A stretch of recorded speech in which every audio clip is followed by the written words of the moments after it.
Once again, my name is Mr. Nicholas Mutinda from Nairobi branch. We'll be tackling chapter 3 of practice of management and the context of management. Context of management. This is one of the short chapters under practice of management. So 3.1, essential nature of managerial work. Essential nature of managerial work.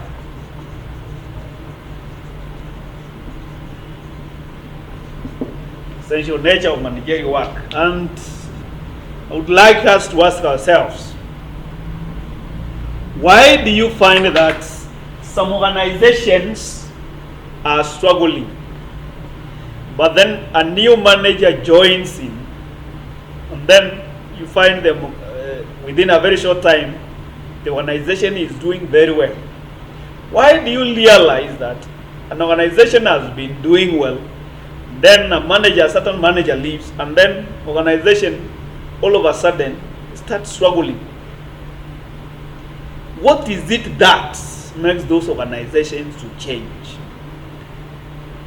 Now, when we were talking about chapter 1 about manager, we said that a manager is in charge of an organization.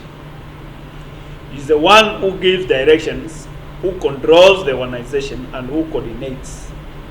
Now, one of the things that make organizations which were doing quite well start collapsing after a certain manager leaves, or a certain manager joins an organization, and then all of a sudden as an organization starts doing good, is what we call is a vision,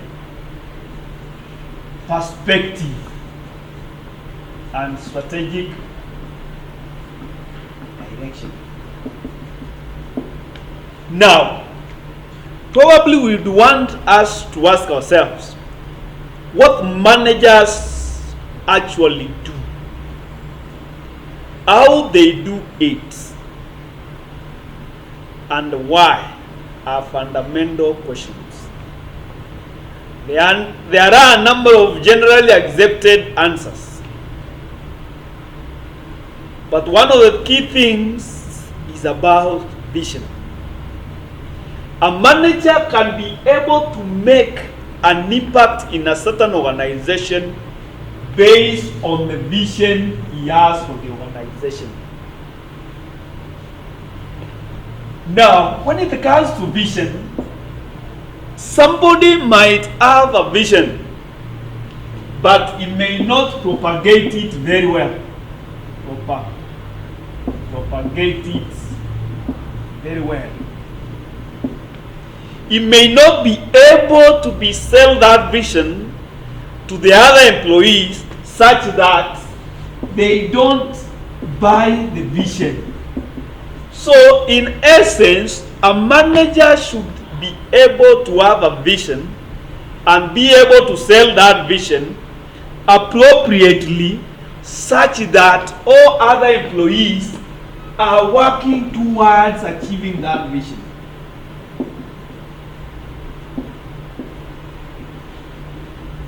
Towards achieving that vision. Now, another thing is what we call strategic direction. And when you talk about strategy, what do we mean by a strategy? A strategy means that you are planning for the future in order for you to be at an advantage as compared to others. Be at an advantage as compared to others. Strategic direction.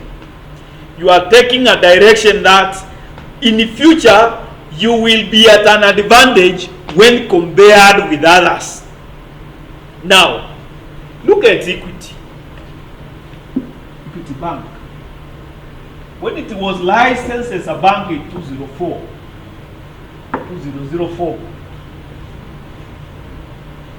while other banks were charging opening accounts,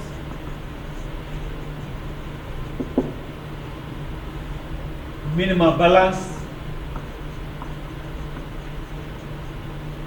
Equity came and then it said, no, you will be allowed to open an account with zero. You will be allowed to maintain a zero balance. Then it went for mass markets. These are strategic moves. Now, the manager for Equity Bank scanned the environment and he found that those banks that were existing in 2004, all of them were only concentrated in the high-end markets. So the mass market, which was very large, was unbanked. So he came up with a strategic direction. We are going to strategize. We are going to dwell on mass markets. And that's why we are saying the essential nature of a manager is to ensure that he has a vision, he propagates that vision correctly, he sells the vision to his employees, and when the employees are able to buy the vision, they will work towards achieving a certain objective. And that is one of the essential nature of managerial work. Having a vision for the department, having a vision for the branch, having a vision for the organization you are heading. Being able to look at, to have a strategic direction. Being able to scan the environment and identify that which will make you, that which will make the organization to have an advantage as compared to others. Remember, we are working in a dynamic world where there is widespread competition. So it is the onus of the manager to ensure that for him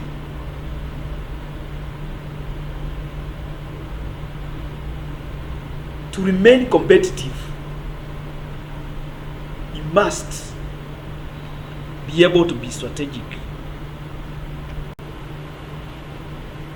So in a nutshell, we can say that managers usually have a vision which they largely persist in believing and propagating.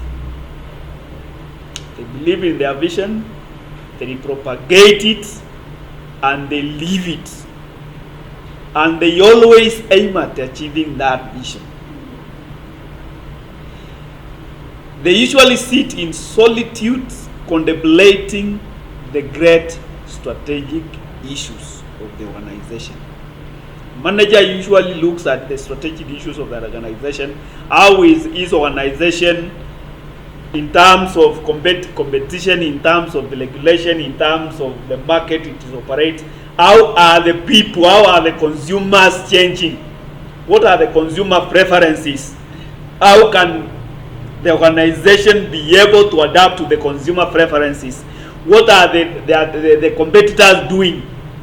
What measures are they taking in order to ensure that you always remain competitive in the dynamic world? Otherwise, you will be outshone. Another thing we can say in a nutshell is that for them to they make decisions based on those information. They make decisions. They make decisions on a quite number of information. For instance, consumer preferences, competitors, How is the world moving? In which direction is the world moving? If we are talking about, for instance, let's look, for instance, there was a Kodak. Probably some of you have seen this. Kodak. It's one of the largest, it was one of the largest companies that used to make cameras. But at one point, this company collapsed because it did not move with the world. Because you need to be able to move with the world. How is the world moving? If you are talking about digital information technology, change with times. Change with times. Change with the times.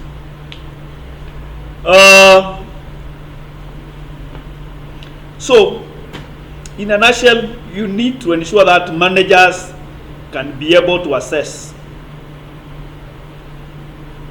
make decision based on the information about consumer preferences, make decision based on how the world is moving, how the business, the economic world is evolving, how are the competitors, what are the measures the competitors are moving, and you could look at the strategic direction in order to ensure that you remain competitive in this developing world.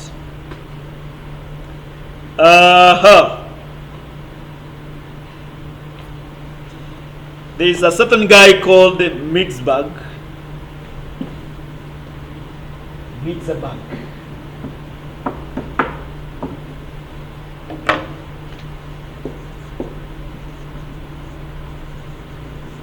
Mitzberg identifies characteristics of managers at work.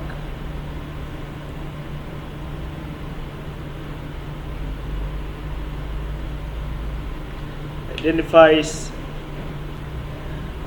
and he says a manager performs quantity of work at unrelenting pace. You do not give up.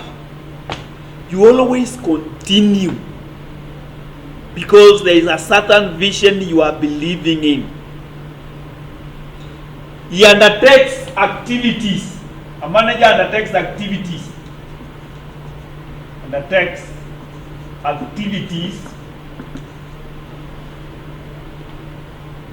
Marked by variety. When you are talking about variety, it means you are making choices.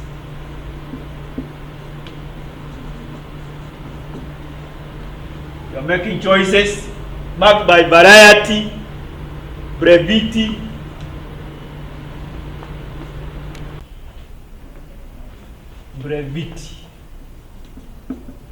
The guy is brave, brevity, and fragmentation. According to this guy, a manager always undertakes activities marked by variety. That means you are making choices, you are making decisions based. There are several other options. Then there is the issue about you must be brave. Then you stand with that decision that you have made. Another thing he talked about was as a preference for issues which are current. As preference for issues which are current. Preference for issues which are current.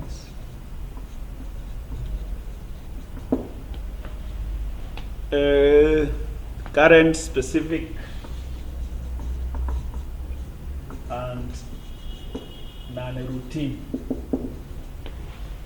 Things that which are current, which are not a routine.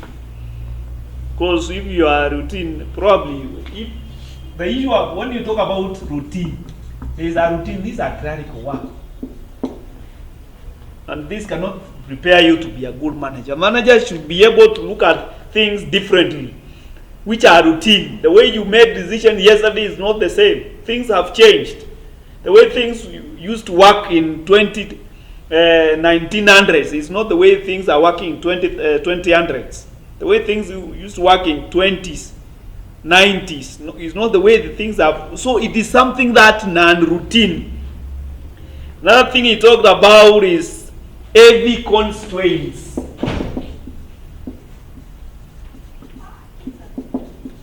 Heavy constraints. There are constraints here and there. There are heavy constraints. There are heavy constraints. Then there is the internal and external factors to consider. Internal and external factors to consider when you are making a decision. He works under those. He works under those. Works under those conditions, those characteristics, and you must be able to maintain the vision, strategic direction. Your mind should be always about strategy. How will you be benefiting, and then the view, the perspective, and how can you make the organization to be competitive in the dynamic world. Now, so I think that is all about 3.1, the essential nature of managerial work. Probably we can go to 3.2, which talks about tasks and responsibilities of a manager. 3.2, tasks and responsibilities. Responsibilities of a manager. So what are the tasks? What are the responsibilities of a manager? And we can say one of the tasks or responsibilities, one is to set objectives. In liaison with probably other employees, the manager sets the objectives for the department, sets objectives for the branch, sets objectives for the organization, sets for the subsection. He sets objectives for the organization. It is the responsibility of the manager to set objectives. He also motivates and communicates. Motivates and communicates to the employees. He is responsible for motivation of the employees. Another very key task of a manager is he develops people. A manager should be able to develop the people who are working under him, to ensure that even if you are to leave, there are people who can be able to take over. And when you're talking about training and development, it's a very crucial one. Probably, is one of the chapters. I think chapter 9 will be talking about training and development. And that is the responsibility of a manager. He should be able to develop people. If you joined there, you did not have confidence, he should be able to build confidence and to develop you to become a better employee than you were before you joined the organization. And then the manager is in charge of daily operations. Daily operations. If it is an organization, if it is a department, if it is a branch, he is in charge of daily operations. The primary role is to ensure that daily functioning of the department or the employees. A manager is also in charge of staffing. Who is to work at desk 1? Who is to work at desk 2? Who is going to go into which department? Who is going to be the receptionist? The manager is in charge of that. The manager is also in charge of liaison administration.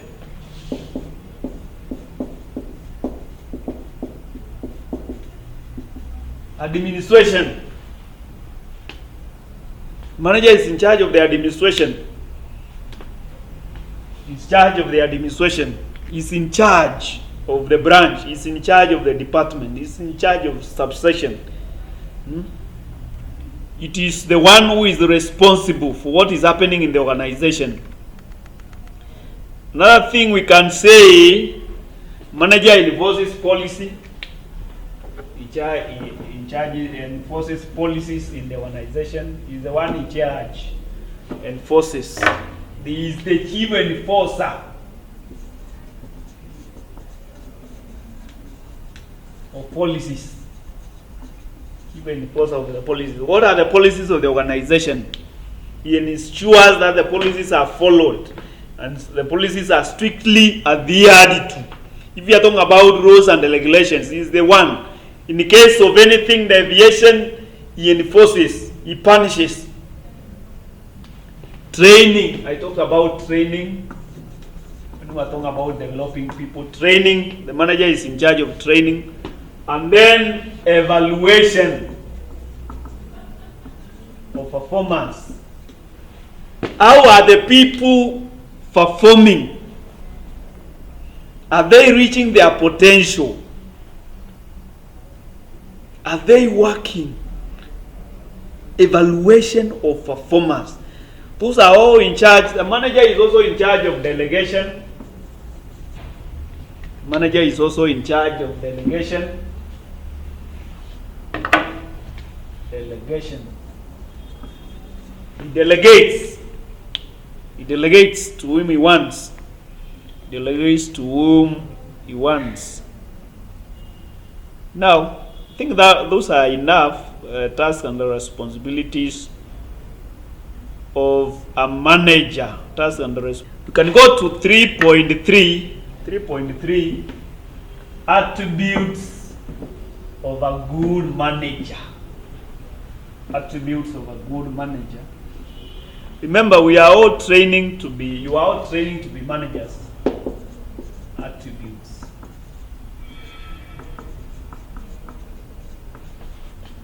of a good manager. What makes you, what is it that makes you a good manager? What are these attributes? What are these qualities? What are these things that make a person a good manager? What are these? And one of the key issues about attributes of a good manager is a good manager should always have a vision. A good manager. Anyone who does not have a vision, where are you taking people if you don't have a vision? Where are you taking people?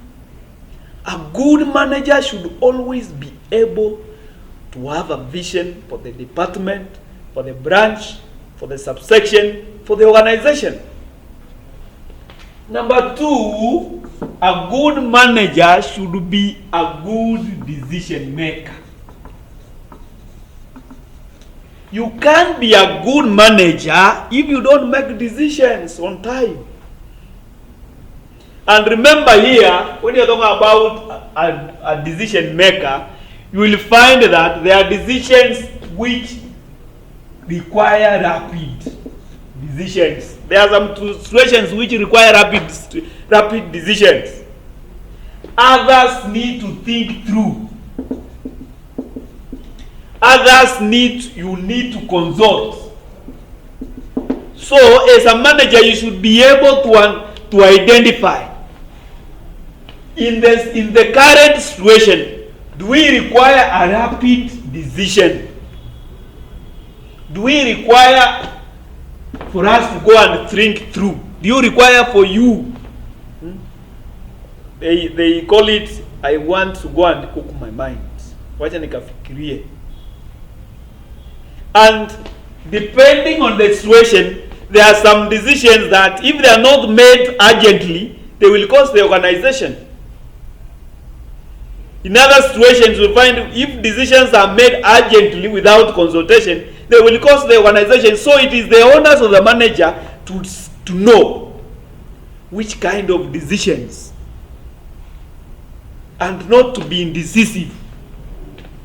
You need to make decisions at the right. You make the right decisions at the right time.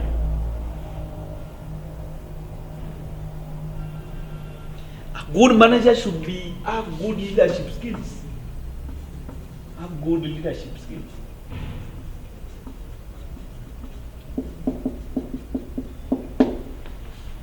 There are some situations you just need to be a leader and you'll be able to solve issues. Good leader. You must be a good listener.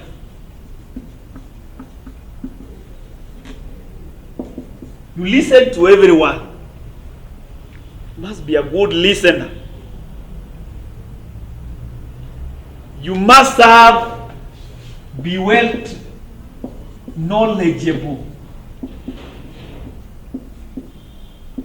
You must be well knowledgeable in certain aspects, in several aspects, in a wide variety. Remember we talked about a manager being what?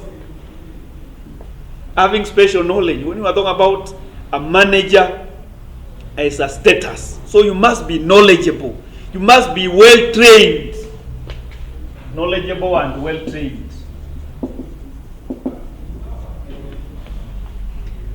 A manager should be fair in judgment. Manager should be fair in judgment.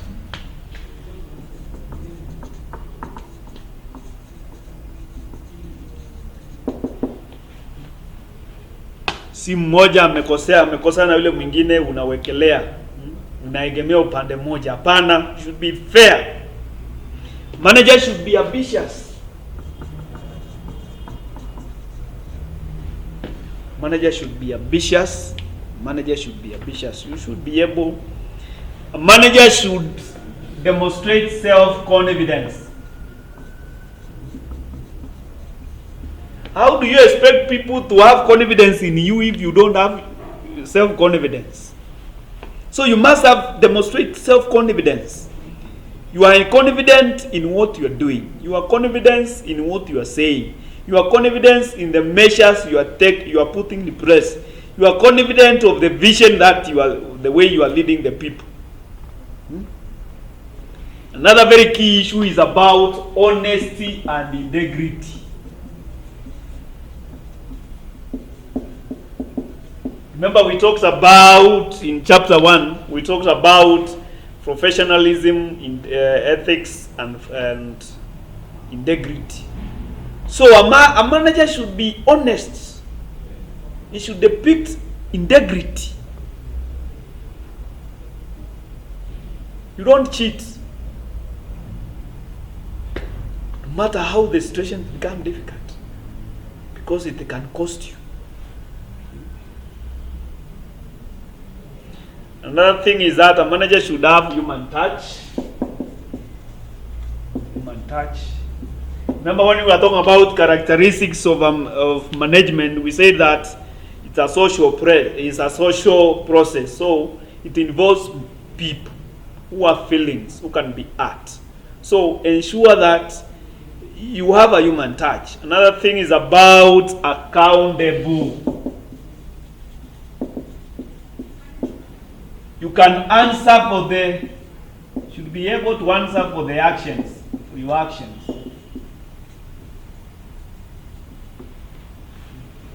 Why did you suspend this guy? Because of this and this and this. Why did you think that we make this decision? Because of this and this and this. You are being answerable. You are being answerable. Another thing is about positive attitude. A manager should have a positive attitude. Manager should have a positive attitude.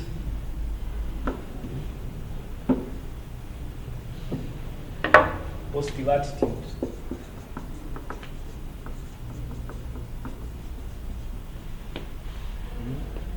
Positive attitude. No matter how things look bad, we will make it. You are encouraging your employees. We will make it. Another thing, a manager should be flexible. Manager should be flexible.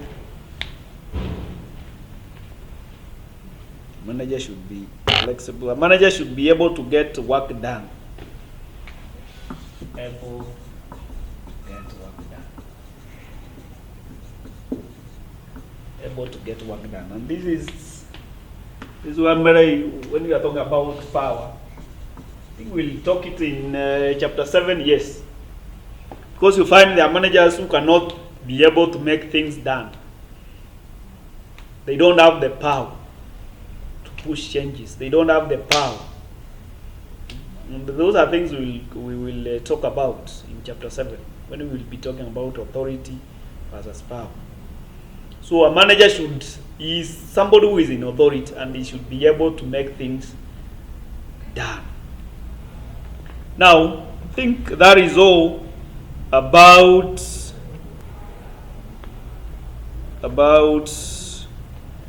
attributes of a successful manager. Probably we need to go to 3.4 managerial roles.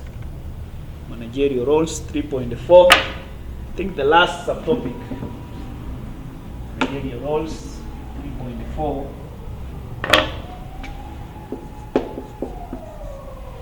Managerial roles.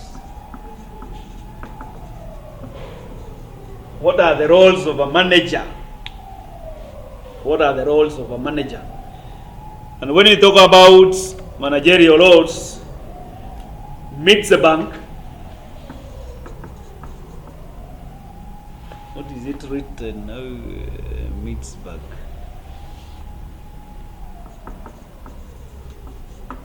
Divided the managerial roles, identified 10 managerial roles, and divided them into 3. One as interpersonal roles, decisional roles, and figurehead roles.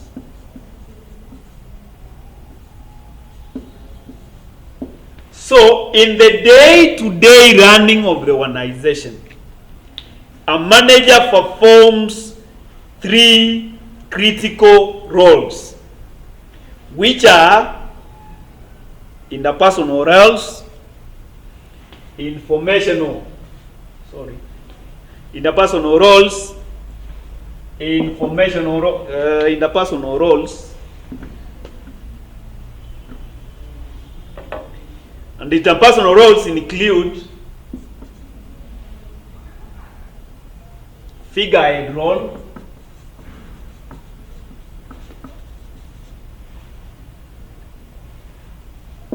leader role, and the liaison role.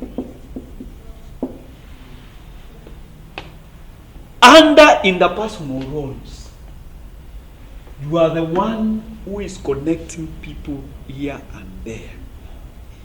When there is a problem, people are looking at you to provide a direction. When the employees are quarreling, they are expecting you to provide leadership on the people to ensure that unataka watu wafunge wakufuate,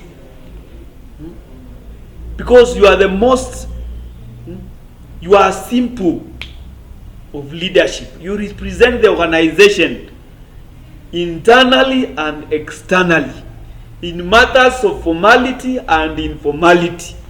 You are a figurehead. You are liaison. When you are talking about, let's say a manager in finance, to illustrate liaison, the MD wants to pass something to the employees, he passes through you. The employees under you want to pass something to the MD, they pass through you. You are a liaison. You are a liaison.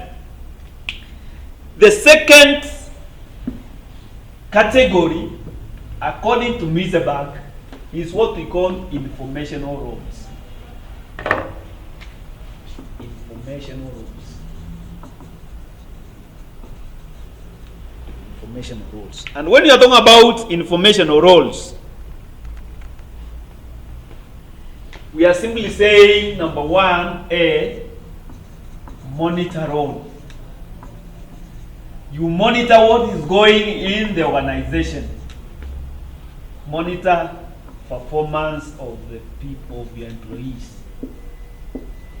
Monitor adherence to rules and regulation. B is disseminator of information. You are the one who sets procedures. You are the one who sets procedures. You are the one who disseminates information.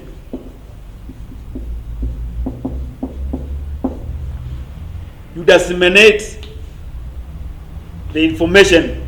Another thing is C is what we call spokesman. Spokesman role. And you talk on behalf of the organization. Whether it is at the department level, whether it is internally, you can represent, you speak on behalf of the department. To the top management, to the lower management, to the outside world, you are a spokesman for the organization. You are a spokesman for the department. You perform the work of a spokesman. Then, lastly, is what we call decisional roles. Decisional roles.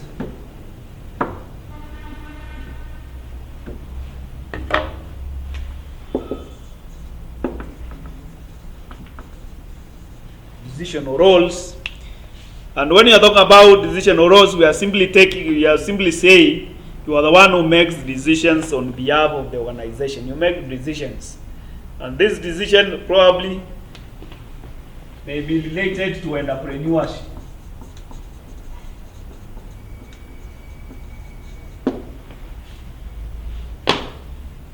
Do we open a new branch? Do we close the branch? Do we open a new organization? Do we move to go and open another bank? You make decision based depending on entrepreneurs. How do we enhance our profits? How do we minimize our cost? Entrepreneur, on the perspective of the entrepreneur. This guy, for instance, we may make decision based on, depending on my department, we have been working as 15 people. But based on my analysis, we can work 13 without affecting productivity in this department. That's an entrepreneurial role. So these other two guys, probably they be moved to another department, or they be declared redundant. That's an entrepreneurial role. Another thing is about disturbance handler, and this is whereby you might find reacting to certain situations where unpredictable events. Disturbance handler.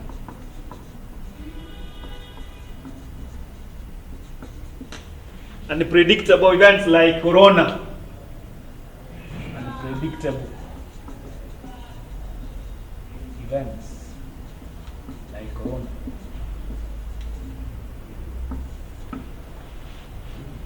When there are disturbance, either in the internal market or in the external markets, you are the one to make decisions. Another thing is resource allocator. Resource allocator. Resource allocator. You are the one to allocate resources. Then lastly is what we call negotiator.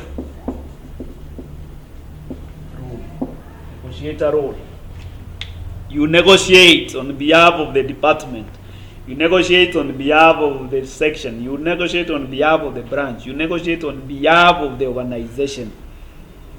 Negotiator role. Negotiator role.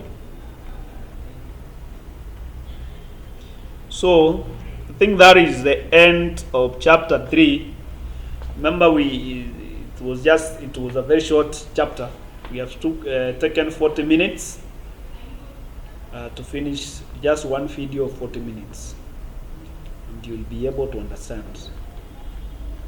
Before I go, I kindly want to remind you, ensure that you subscribe to my channel. Subscribe to my channel. It is free of charge. You're not charged anything. You just need to click on the subscribe button below the video, and you will have subscribed to my channel, and you'll be able to get the other videos. Thank you.